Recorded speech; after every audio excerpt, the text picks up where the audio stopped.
Topic number 5, नाम coordinate of geometry. सबसे पहले distance formula, AB is equal to under root x2 minus x1 plus y2 minus y1 the whole square. First exercise में एक ही formula है। अब ये एक फॉर्मूला में अलग अलग क्वेश्चन है, जैसे कि पहले तो डिस्टेंस फाइंड करो, या फिर आपको 3 पॉइंट दिए हैं, कोलिनियर फाइंड करो। अब कोलिनियर के लिए आप थर्ड एक्सरसाइज का स्लोप ऑफ लाइन भी यूज कर सकते हो, बट अगर क्वेश्चन में मेंशन किया है कि बाय यूजिंग डिस्टेंस फॉर्मूला, तो 3 पॉइंट ए बी सी, कितने डिस्टेंस फाइंड करने होंगे? कौन से ए बी बी सी और ए सी।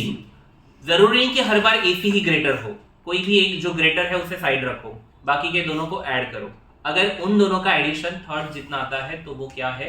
कोलिनियर, वरना वो कोलिनियर नहीं। ऐसा कुछ जरूरी नहीं कि हर बार वो कोलिनियर आएगा ही। ओके, नेक्स्ट सेकंड एक्सरसाइज, जहां पे नहीं, यहाँ पे और एक चीज है।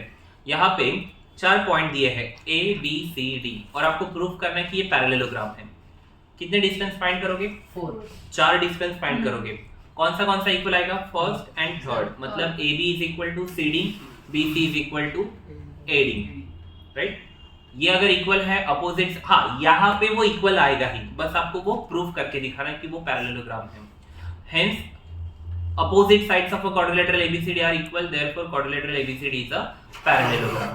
Next, यही रोम्बस दिखाना है। अब कितने डिस्टेंस फाइंड करोगे? 4। चारों डिस्टेंस क्या आने चाहिए? Equal. AB is equal to BC is equal to CD is equal to AD, therefore quadrilateral ABCD is a rhombus. Next, rectangle proof करना है। कितने डिस्टेंस फाइंड करने होंगे? 6। 4 साइड 2 डायगोनल। 4 साइड में कैसे इक्वल आएगा? अपोजिट साइड, और diagonal दोनों इक्वल आने चाहिए, फिर आपको बोल सकते हो कि वो क्या है? रेक्टेंगल। लास्ट स्क्वायर प्रूफ करना है। अब 6 डिस्टेंस फाइंड करने हैं। 4 साइड इक्वल आएंगे, 2 डायगोनल इक्वल आएंगे। 4 साइड इक्वल है तो वो रोम्बस हो गया, लेकिन 2 डायगोनल भी इक्वल है तो वो क्या बन गया? स्क्वायर। नेक्स्ट सेकंड एक्सरसाइज, जहां पे हम यूज करने वाले हैं सेक्शन फॉर्मूला। क्या है सेक्शन फॉर्मूला?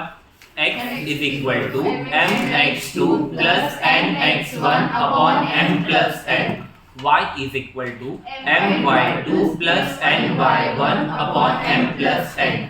अब यहाँ पे जरूरी ये है कि आपको ये याद होना चाहिए कि अगर कोई पॉइंट x एक्सिस पे है तो उसका y कोऑर्डिनेट क्या होगा?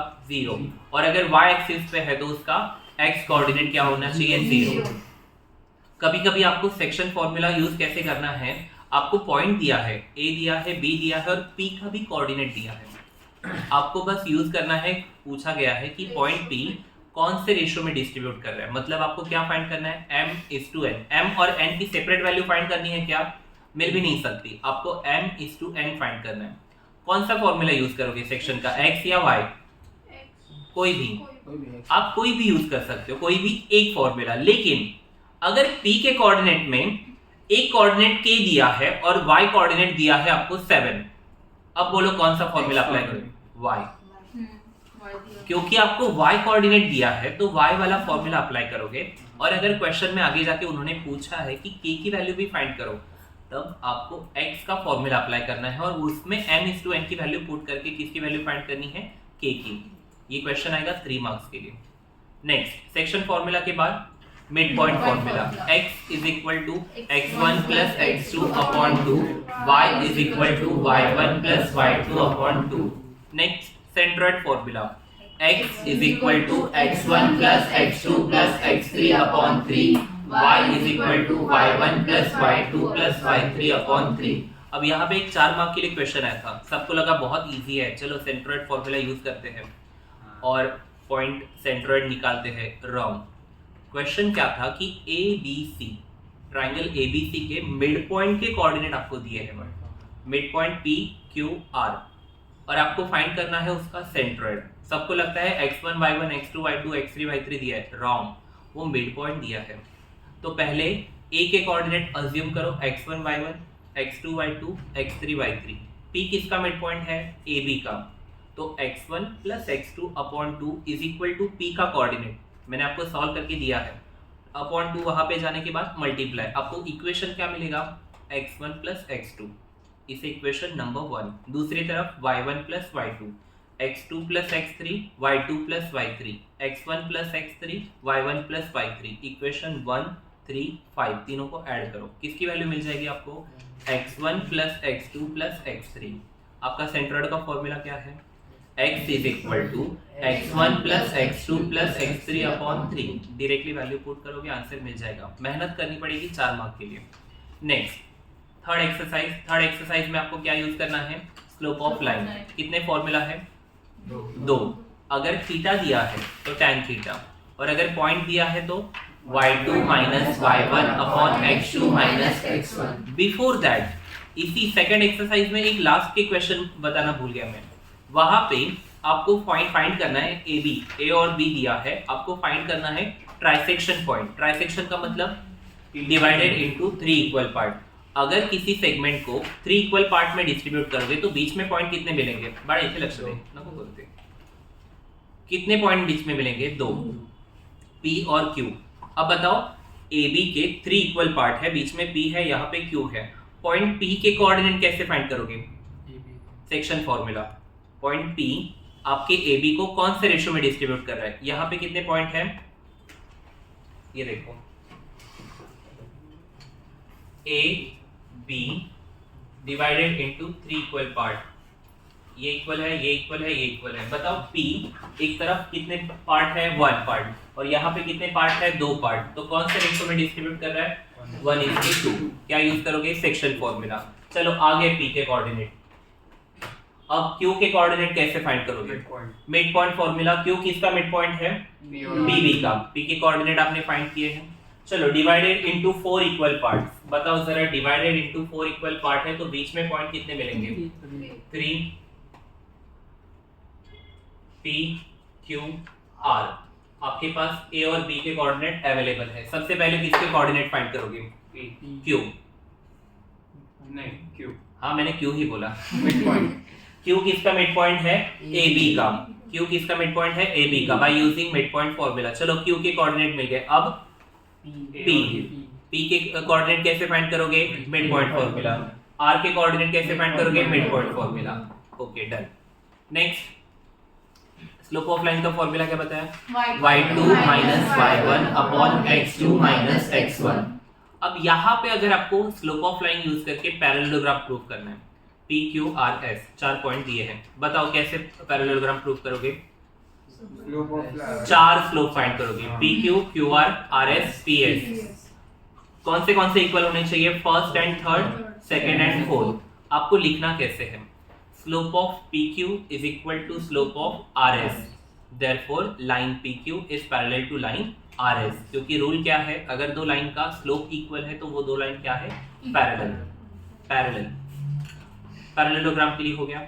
अब वहां पे इक्वेशन स्लोप आपको डायरेक्टली ऑब्जेक्टिव में अगर आया, आपको ये पता है आंसर हमने बोला भी था, slope of x axis 0, slope of y axis not defined. ये कैसे आया, किसी ने अगर पूछा कि बताओ ये 0 कैसे आया, तो उसके लिए फॉर्मूला क्या है, स्लोप ऑफ लाइन का फर्स्ट फॉर्मूला tan थीटा था, और ये थीटा क्या है angle with positive degree of x का खुद के साथ ही कितना एंगल होगा 0 डिग्री, तो tan 0 की वैल्यू क्या है 0। y एक्सिस का x एक्सिस के साथ कितना डिग्री एंगल है 90, तो tan 90 की वैल्यू क्या है। अब बचे हुए 3 वैल्यू बताओ, tan 30 की वैल्यू 1/√3, tan 45 की वैल्यू 1 और tan 60 की वैल्यू 3। अगर क्वेश्चन में √3 की वैल्यू दी है तब पुट करनी है, नहीं दी है छोड़ दो। ये रहा था, ये चैप्टर नंबर क्या था 5। नेक्स्ट चैप्टर नंबर 6 ट्रिग्नोमेट्री के एकदम बेसिक फॉर्मूला से शुरुआत करो। सबसे पहले sin theta is equal to opposite side upon hypotenuse, cos theta is equal to adjacent side upon hypotenuse, tan theta is equal to, यही 3 रूल आपको उल्टे यूज करने हैं, cot sec cosec। Basic formula से शुरुआत करते हैं। sin theta is equal to 1 upon cosec theta, cosec theta is equal to 1 upon sin theta, cos theta is equal to 1 upon sec theta, sec theta is equal to 1 upon cos theta, tan theta is equal to 1 upon cot theta is equal to 1 upon tan theta. अब extra formula tan theta is equal to sin upon cos, cot theta is equal to. Next उसके बाद identity, कितने identity है 3, sin square theta plus cos square theta is equal to 1, 1 plus tan square theta is equal to sec square theta, 1 plus cot square theta is equal to cosec square theta।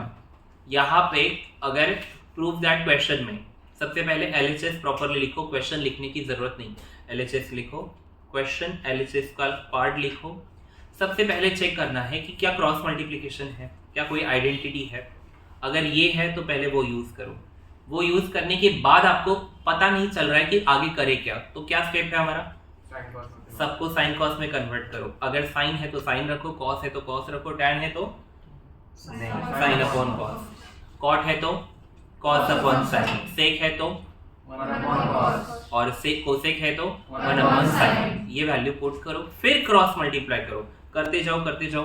अगर आपको नहीं समझ में आ रहा है, अरे बाप रे कुछ भी करो आंसर आ ही नहीं रहा है, फाइनली RHS लिख दो। हाँ, बॉक्स करो उसको, हेंस प्रूफ। अगर चेक किया तो अच्छी बात है, नसीब अच्छा हो सब मिट जाएगा, फिर वो अंदर आंसर मिल जाएगा आपको। Next second exercise. Second exercise में सबसे पहले आपको टेबल से पहले वर्ड प्रॉब्लम, हेलो, 2 ही क्वेश्चन इंपॉर्टेंट है वहां पे। एक तो चर्च वाला, दूसरा है बिल्डिंग वाला, और हाँ जहाज वाला, शिप। नहीं वो ज्यादा इम्पोर्टेंट, हाँ मतलब वो भी आ सकता है, डिपेंड करता है क्वेश्चन पे और नसीब पे भी। हाँ तो पहले ही अगर आप स्ट्रेट देख रहे हो तो वो है line of vision, horizontal line. उसके ऊपर देख रहे हो एंगल ऑफ एलिवेशन, नीचे देख रहे हो। अगर आप लाइट हाउस के ऊपर हो तो जब आप स्ट्रेट देखो, पहले तो स्ट्रेट लाइन ड्रॉ करो, वहां से नीचे देखो शिप की तरफ, तो वो एंगल ऑफ डिप्रेशन है। लेकिन वो एंगल आपके काम का नहीं, आपको एंगल शिप से लेना है, तो वहां पे z क्रिएट होगा, वो क्या है, अल्टरनेट एंगल प्रूव करके फिर आपको क्या यूज करना है, ट्रिग्नोमेट्री। अब ट्रिग्नोमेट्री में यहाँ पे बस 3 ही रेशो यूज होते हैं, tan 30, tan 45, tan 60। tan 30 की वैल्यू न बकता 1/√3, tan 45 1, tan 60 √3। अगर क्वेश्चन में उन्होंने √3 की वैल्यू दी है तो √3 की वैल्यू पुट करो, नहीं दिया है तो आंसर √3 में ही रखो, right. Next last topic number 7, mensuration. Mensuration में सबसे पहले फॉर्मूला चल रहे क्यूबॉइड। हाँ, lateral surface area of cuboid 2h in bracket plus b, total surface area 2 in bracket LB plus BH plus LH, then volume LBH। In case अगर आपका नसीब खराब है और अगर उन्होंने ऑब्जेक्टिव या कहीं पे पूछा कि बताओ diagonal of cuboid, l square plus h square plus r square, नहीं रुको l r under root l square plus b square plus h square। इतना सोचने की जरूरत नहीं थी, LBH ही है ना, तो R कहां से आएगा, क्या है formula, √L² plus B² plus H²। ये ना ओल्ड कोर्स में था, जरूरी नहीं कि आपको आएगा, बट अगर नसीब खराब हो तो कुछ भी आ सकता है, जैसे कि आपने अलजेब्रा के एक क्वेश्चन में देखा। तो वो कहीं ये डायगोनल ऑफ क्यूबॉइड √L, एकदम सिंपल है, बस आपको एक बार किसी ने बताना चाहिए कि ये डायगोनल है। नेक्स्ट क्यूब, लैटरल और वर्टिकल एक ही होता है, याद रखो। Lateral surface area 4L², total surface area 6L², volume इसका डायगोनल वो क्या होता है,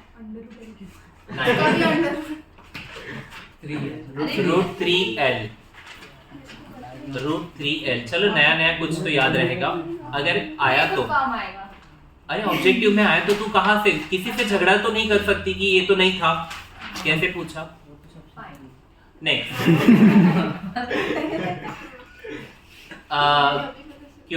क्यूब के बाद cylinder. Curve surface area of cylinder 2πr, total surface area of cylinder 2πr in bracket r plus h, volume πr²h। Cone, curve surface, पहले slant height L² plus r², then curve surface area total surface area pi r in bracket r plus h। इसमें sequence तू H बोललास. Pi R in bracket. इसमें sequence गड़बड़ किया चलेगा. R plus L plus R फर्क नहीं पड़ता. Next volume 1/3 pi r square h. Now sphere and hemisphere. Curve surface area of hemisphere 2 pi r square. Total surface area of hemisphere, surface area of sphere 4 pi r square. अगर objective में question है कि इसमें से किसका curve and total surface area same होता है, तो आंसर है स्फीयर. स्फीयर का कर्व एंड टोटल एक ही है. Volume of hemisphere 2/3 pi r cube. Volume of sphere 4/3 pi r cube. Very good. Next frustum. Okay, frustum के लिए सबसे पहले आपको कोन के फॉर्मूला बाहर ढूंढने चाहिए. उसी को आपको यूज करके ये फाइंड करना है. बताओ. सबसे पहले slant height L² = h² + r1 - r2 bracket square. Next curve surface area pi L in bracket r1 + r2. Now total surface area के लिए पहले याद रखो कि होता क्या है. पहले कर्व लिखो, फिर पाई आर स्क्वायर 2 बार, एक बार r1 एक बार r2. कर्व सरफेस एरिया का formula pi L in bracket r1 + r2 plus pi r1 square plus pi r2 square. Now volume 1/3 pi h in bracket r1 square plus r2 square plus r1 * r2. Capacity.